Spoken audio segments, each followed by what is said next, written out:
Hello, I'm Katherine And I'm Kimberly Corp. and we're the owners of Pilates on Fifth here in New York City and the creators of Pilates on Fifth online. Yes. And today we want to talk about the psoas. So what about the psoas? So we've brought our little friend here, very little friend, Very little bit. just to kind of show you where the psoas attaches. It's really hard to show in a human being because it's so deep in the very spine. deep muscle. So just for illustrative purposes, I brought a band that's long and red. So obviously the psoas does not go in a loop. Work with me here. So it attaches from the lumbar vertebrae, Which are here. here, These there, and then it attaches on to The lesser trochanter of the femur. the femur, which is more like here. So on a person, it's like way up high, but sort of towards the back of Right. the femur. So it's really hard to palpate. It's a yeah. very powerful hip flexor, and most importantly with hip flexion, once you start to lift your leg above 90 degrees, it's the only guy that's acting on the hip joint. So the other thing we want to also notice about the way it attaches, it's joining the torso and the upper body and the lower body. It's Yes. like the connecting muscle between two, not the connecting Right. muscle, but and one a of lot them. of you have heard of iliopsoas, and that's still the same things because, so this bone, I'll show it over here, is the ilium, and so there's another muscle called the iliacus that originates here. So move the band real Oh. quick. Originates here and inserts onto the same place with the psoas major. Right. So which is why you can put your band So back. we'll put this side as the iliacus, this side as the psoas, and then they both attach together. Yes. So whether we're talking about psoas major or iliopsoas, just for now, you can consider it one and the same. Yes. The iliacus, however, does not pull on the lumbar spine, which is why we're giving attention to the psoas major. And that's why we care more about the psoas. Okay, we're going to give him a little necklace, and then Kimberly's going to put him away. Oh, I'll put it away. Bye. Yeah, we don't need him anymore. So is your psoas too tight? Is it too weak? How do you know? So one way to know if it's too tight is you'll lie on the ground, and you can also do this off of a table, but for most people, if you need to do this off of a table, then you already know it's not too tight. So first, Kimberly's just going to pull her abs in, and she's going to bring both knees into her chest. Yeah, both knees to start. Now, if you have knee problems, just grab underneath your leg.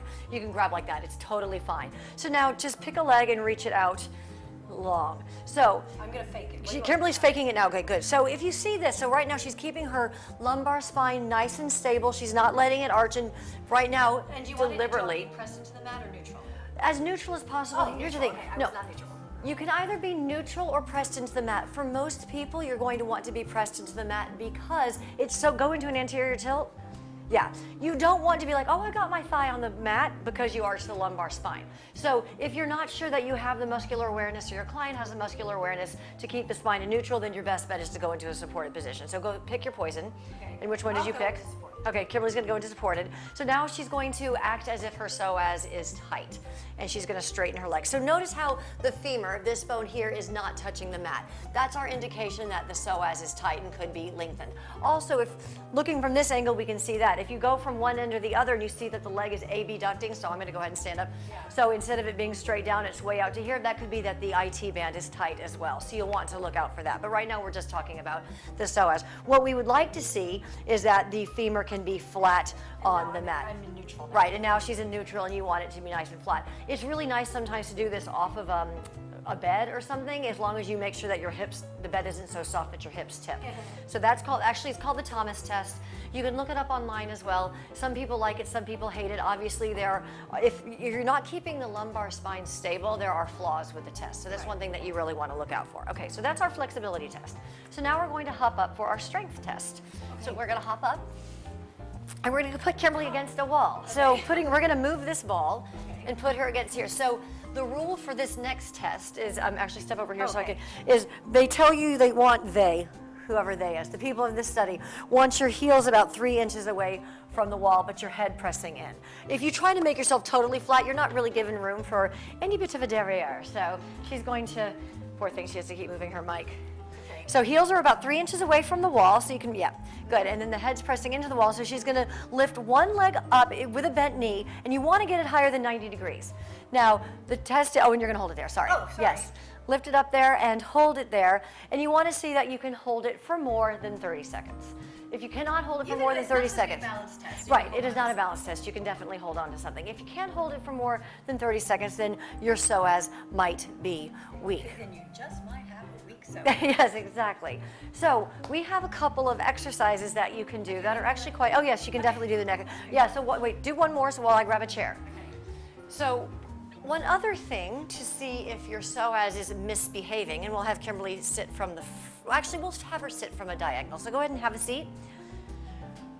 When you're sitting nice and tall on your sit bones, meaning not rocked back into a posterior tilt or an anterior tilt, you should be able to lift one leg. And notice she's starting from 90 degrees. So once she lifts her leg from here, you can't really use another muscle except the psoas. And I'm looking here and I'm making sure I don't see anything going on. If there's a weakness in the psoas, you'll see like a rotation. So rotate one way or the other way. Yeah, so you'll see a rotation to one side or the other side, or you'll see a dip into a posterior tilt, which is likely what you'll see, is that you're trying to compensate somehow, so somehow you think your abdominal muscles might be able to lift your leg, which doesn't quite work. So that's the other test that you can do to see if there's just an overall dysfunction. Okay, go ahead and hop up. I'm gonna move the chair. So a couple of exercises that we really like, and you can do these holding on. We're going to torture ourselves and do them standing. So we're both gonna angle this way. We're gonna grab our left legs first, and you're gonna grab your leg and pull it up. So pull your knee to your chest as much as you can.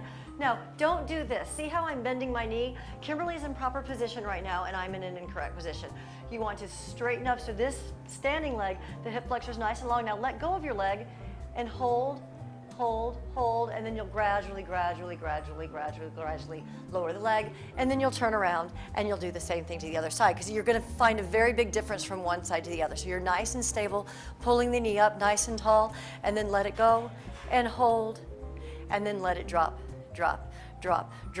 One more thing that we just discovered recently is we're gonna have a seat, and we're both gonna face this way just a little bit, and a lot of people complain when they're doing a Pilates exercise and they have both legs straight that their hip flexors are gripping too much. So what we discovered is let your legs kind of flop to the side and pull your abs in. Make sure you're right on top of your sit bones.